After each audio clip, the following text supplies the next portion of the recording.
আসসালামু আলাইকুম রহমতুল্লাহি ওবরকাতুহ। সম্মানিত দর্শক, ৩১শে ডিসেম্বরের পরে ১ তারিখ থেকেই আপনারা দেখতে পাবেন যে বাংলাদেশে একটা নতুন ইতিহাস রচিত হয়েছে।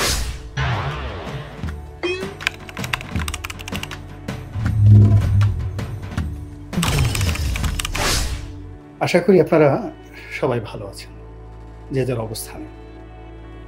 ১ ঘন্টা পরে আমাদের ব্যক্তি জীবনে, জাতির জীবনে কি ঘটতে চলেছে এই বিষয়গুলো আমরা জানি না। তো এই জাতির যে অন্ধকারাচ্ছন্ন যে দিকগুলো, এই দিকগুলোর যে সূচনা সেটা এসেছে রাজনৈতিক দৈন্যতা থেকে। আওয়ামী লীগের পতন হয়েছে, সাবেক প্রধানমন্ত্রী শেখ হাসিনা পালিয়ে গেছেন, অথবা হেলিকপ্টারে করে তাকে জামাই আদরে বাংলাদেশ থেকে ভারতে পাঠানো হয়েছে, হোয়াটএভার মেবি, তিনি বাংলাদেশে নেই। আওয়ামী লীগের বেশিরভাগ লোক পলাতক, ইনঅ্যাক্টিভ, অনেকে ভুল পাল্টে বিএনপির সঙ্গে, জামাতের সঙ্গে এবং ছোট ছোট যে সংগঠনগুলো রয়েছে সেখানে যোগদান করে নিজেদের অস্তিত্ব রক্ষা করার চেষ্টা করছে। আমাদের যমুনাতে যখন ডক্টর মোহাম্মদ ইউনূস বসে আছেন, তিনি আসলে কি করছেন? ওখানে বসে কি মানে এই ক্ষুদ্র ঋণ, যেটাকে মাইক্রো ফাইন্যান্স বলা হয়, বা তার যে 3-0 থিওরি, ওখানে একটা সুন্দর পরিবেশে তিনি আছেন। খাবার দাবারের কোনো টেনশন নেই, নিরাপত্তার কোনো ঝামেলা নেই, সবাই শুধু সেলুট দিচ্ছে, জিহুজুর জিহুজুর করছে। তো এমন সময় এগুলো হলে না মানুষের ঠিক চিন্তা জগতের যে জড়তা দূর হয়ে যায়।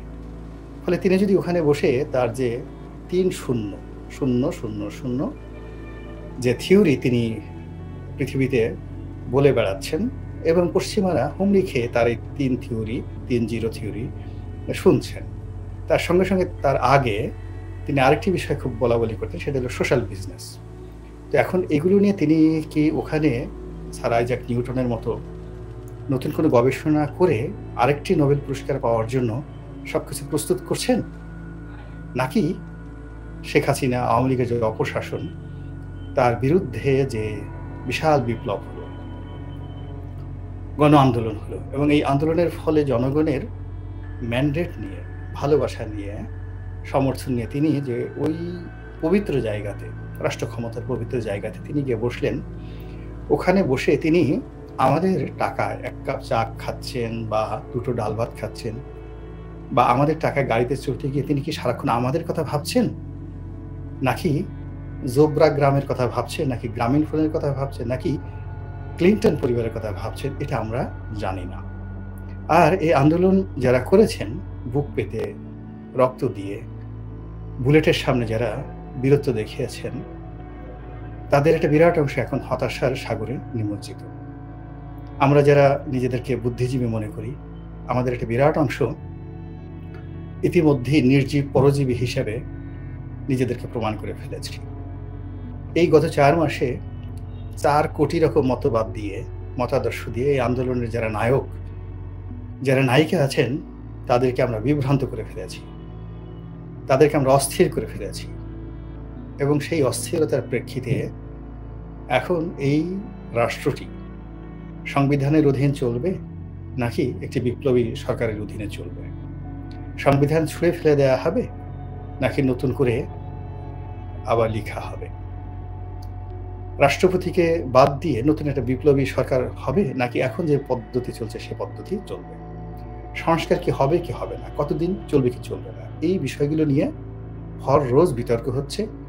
আর বিতর্ককে কেন্দ্র করে নিজেদের মধ্যে হানাহানি, অন্তর্দ্বন্দ্ব, সংঘাত বেড়েই চলছে। এর প্রেক্ষিতে এই আন্দোলনের সঙ্গে যারা জড়িত তরুণ ছাত্র বন্ধুরা এবং তাদের সঙ্গে যারা সহযোদ্ধা আছেন, তারা সবাই মিলে ৩১শে ডিসেম্বর তারিখে বিকাল ৩টার সময় আমাদের জাতীয় শহীদ মিনারে একটি সমাবেশের ডাক দিয়েছেন, এবং সেই সমাবেশ থেকে তারা কিছু একটা ঘোষণা করবেন। এবং সেই ঘোষণা নিয়ে সারা বাংলাদেশে তোলপাড় চলছে, আলোচনা চলছে। এবং এই ঘোষণাটি এখন এমন একটা পর্যায়ে চলে এসেছে যে এটি কারোর অস্তিত্ব, কারোর জয়, কারো পরাজয়, কারো টিকে থাকা, কারো না টিকে থাকা।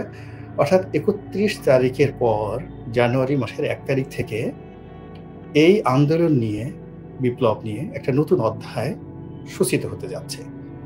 প্রথমত যারা এই সমন্বয়ক, ছাত্র সমন্বয়ক, তাদের ইতিমধ্যে তাদের অনেক আচরণ আমাদের বিরক্তির উদ্রেক করেছে।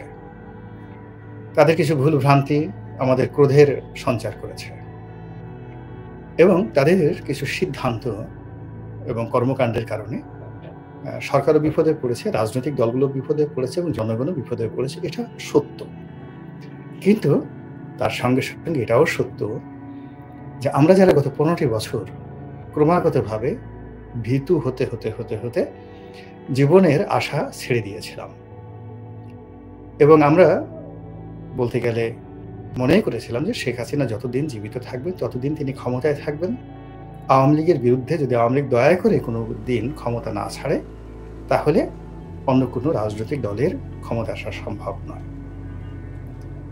একথা বিএনপির লোক চিন্তা করেছে, জামাতের লোক চিন্তা করেছে, জাতীয় পার্টি থেকে শুরু করে সবাই একই কথা চিন্তা করেছে।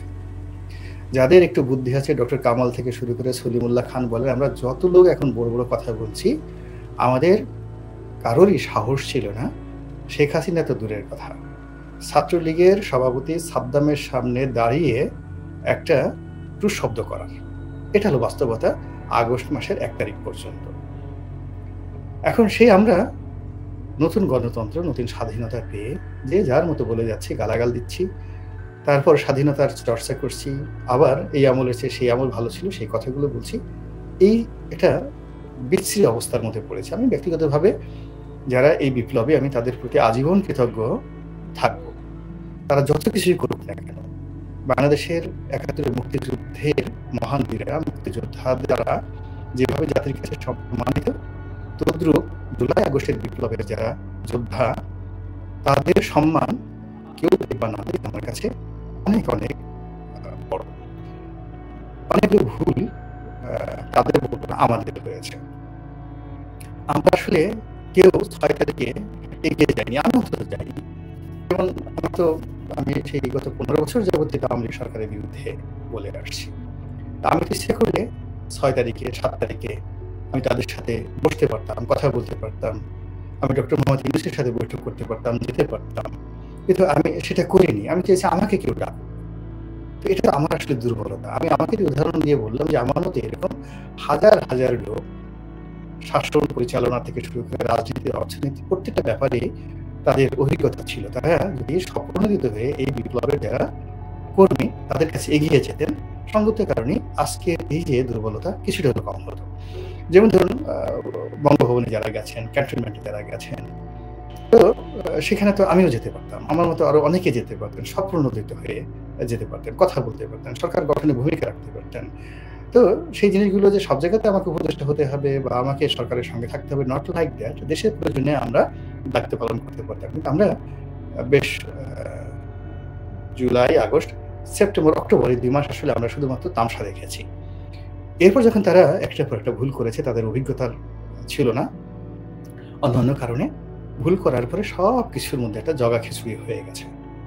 জগাখিচুড়ি হয়ে যাওয়ার পর আমরা আবার সম্মিলিতভাবে তাদেরকে সমালোচনা করছি। এখন সমালোচনা করে পুরো দেশের পরিবেশ এবং পরিস্থিতি এমন একটা জটিল অবস্থার মধ্যে চলে এসেছে, এখন ইচ্ছা করলেই কোনো একটি পক্ষ রাতারাতি, যেটাকে আমরা ম্যাজিক্যালি বলতে পারি, যে একেবারে অলৌকিকভাবে, নাটকীয়ভাবে বা আশ্চর্যজনকভাবে রাতারাতি কোনো কিছু পরিবর্তন করে ফেলবেন, এটা সম্ভব না। সমন্বয়করা পারবেন না, ডক্টর মোহাম্মদ ইউনূস পারবেন না, সেনাপ্রধান জেনারেল ওয়াকার পারবেন না।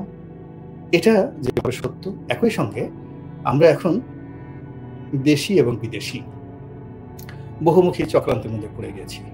আমেরিকা এখানে সর্বশক্তি নিয়োগ করেছে এবং এখন একথা প্রমাণিত যে জুলাই আগস্ট বিপ্লবের সঙ্গে আমেরিকার সরাসরি হাত ছিল। শেখ হাসিনার পতনের পেছনে প্রথমত আমেরিকার হাত ছিল, দ্বিতীয়ত ভারতেরও হাত ছিল। ভারত তাকে নিয়ে গেছে, আশ্রয় দিয়েছে, এটা একটা part, it is one part. But আর একটা পার্ট হলো ভারত চেয়েছিল শেখ হাসিনা পরাজিত হোক এবং সে ভারতে আশ্রয় নিক, তাকে একটা শিক্ষা দেওয়ার জন্য ভারত সুযোগ খুঁজছিল। চীন এখানে গুরুত্বপূর্ণ ভূমিকা পালন করেছে, পাকিস্তান আইএসআই গুরুত্বপূর্ণ ভূমিকা পালন করেছে।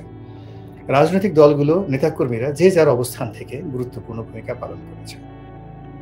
কিন্তু রাষ্ট্র পরিচালনা করা, বিদ্রোহ করা আর সরকার উচ্ছেদ করা ৩ টা ভিন্ন বিষয়। কিন্তু রাষ্ট্র পরিচালনা করতে গিয়ে এই যে সরকারকে উচ্ছেদ করতে গিয়ে সবার মধ্যে যে ঐক্যমত্য ছিল, সেটি এখন হানাহানিতে পরিণত হয়েছে। আজকের বাস্তবতা হলো জামাতের সঙ্গে বিএনপির কোনো সম্পর্ক নেই। একে অপরকে মুনাফিক বলছে, একে অপরকে বেঈমান বলছে, একে অপরকে চাঁদাবাজ বলছে, একে অপরকে ব্যাংক দখলকারী বলছে, একে অপরকে লুটেরা বলছে। এটা শুরু। এখনো পর্যন্ত হাতাহাতি শুরু হয় নাই, মারামারি শুরু হয় নাই। সমন্বয়কদের সঙ্গে বিএনপির যে মতদ্বৈততা, দ্বন্দ্ব, এটাও প্রকাশ্য। এবং এখানে বিভিন্ন গোয়েন্দা সংস্থা অন্তত ২০ থেকে ২৫টি ছোট ছোট রাজনৈতিক দলকে টাকা দিয়ে, পয়সা দিয়ে তারা মাঠে নামিয়ে দিয়েছে। কিংস পার্টি গঠন করা হচ্ছে। কিংস পার্টি এরকম ২০টা মানে কিংস পার্টি হবে ১টা বা ২টো, আর ২০ থেকে ২৫টি গৃহপালিত বিরোধী দল। বাংলাদেশে ২০ থেকে ২৫টি গৃহপালিত বিরোধী দল বানানোর জন্য ইতিমধ্যে বিভিন্ন পলিটিক্যাল টাউট, পলিটিক্যাল উচ্ছিষ্টভোগী এদেরকে মাঠে নামিয়ে দেওয়া হয়েছে। এবং তারা ৩০০ আসনে, যে লোক একটা আসনে ইলেকশন করতে পারে না, সেই লোক ৩০০ আসনে সিট দেবে, ৩০০ আসনে ইলেকশন করবে। এইভাবে তারা সারা বাংলাদেশে প্রচার চালাচ্ছে, প্রোপাগান্ডা চালাচ্ছে। এবং অবাক করার ব্যাপার হলো যে ডেঞ্জারাস, যে এই ছোট ছোট যেগুলো গৃহপালিত বিরোধী দল হবে বলে এখন মাঠে লড়াই সংগ্রাম করছে, তাদের সঙ্গে এই পরাজিত শক্তির যে তৃতীয় টায়ারের নেতাকর্মী, যাদেরকে কেউ মুখ চেনে না, ছাত্রলীগ, যুবলীগ, আওয়ামী লীগ, ওইভাবে তারা অ্যাক্টিভ না, কিন্তু দল করে, এরা ইতিমধ্যেই কিন্তু এই সমস্ত লোকজনের সাথে মিশে গেছে। অনেকে টাকা দিয়ে এদের সঙ্গে যুক্ত হয়েছে, আবার অনেকে টাকা পেয়ে এদের সঙ্গে যুক্ত হয়েছে। তো সব মিলিয়ে বাংলাদেশকে নিয়ে, আগামী নির্বাচন নিয়ে যা কিছু হচ্ছে, এটা কোনো অবস্থাতেই স্বস্তিদায়ক নয়। তার প্রেক্ষিতে এই যে ৩১ তারিখে অর্থাৎ আগামীকাল যে সমাবেশের ডাক দেওয়া হয়েছে, তো সেই সমাবেশের সফলতার উপরে নির্ভর করবে শাহাবুদ্দিন চুপ্পু বঙ্গভবনে থাকবেন কি থাকবেন না, সংবিধান থাকবে কি থাকবে না, সরকারটা কি বিপ্লবী সরকার হবে নাকি হবে না, কিংবা বর্তমান যিনি প্রধান উপদেষ্টা রয়েছেন তিনি কি চুপ্পু সাহেবের জায়গায় বসবেন, তার জায়গায় কি নতুন কোনো প্রধান উপদেষ্টা আসবে, দেশটাকে একটা প্রেসিডেন্সিয়াল ফর্ম অফ গভর্নমেন্টে চলবে, নাকি বিপ্লবী সরকারের ক্ষেত্রে যেভাবে সুপ্রিম কমান্ডার শব্দটি ব্যবহার করা হয়, সর্বোচ্চ নেতা আয়াতুল্লাহ খমেনির মতো, তো এইরকম চলবে, এটা নিয়ে খুব ভীষণ রকম জল্পনা কল্পনা হচ্ছে। তো আগামীকাল যারা ছাত্র জনতা, এই অভ্যুত্থান যারা ঘটিয়েছেন, তারা সম্মিলিতভাবে একটা ঘোষণা দেবেন, এবং সেই ঘোষণার দিকেই কিন্তু আমরা দেশবাসী সবাই তাকিয়ে আছি। ৩১শে ডিসেম্বরের পরে ১ তারিখ থেকেই আপনারা দেখতে পাবেন যে বাংলাদেশে একটা নতুন ইতিহাস রচিত হয়ে গেছে। আল্লাহ আমাদের সবাইকে হেদায়েত দান করুন এবং হেফাজত করুন। আসসালামু আলাইকুম ওয়া রাহমাতুল্লাহি ওয়া বারাকাতুহু।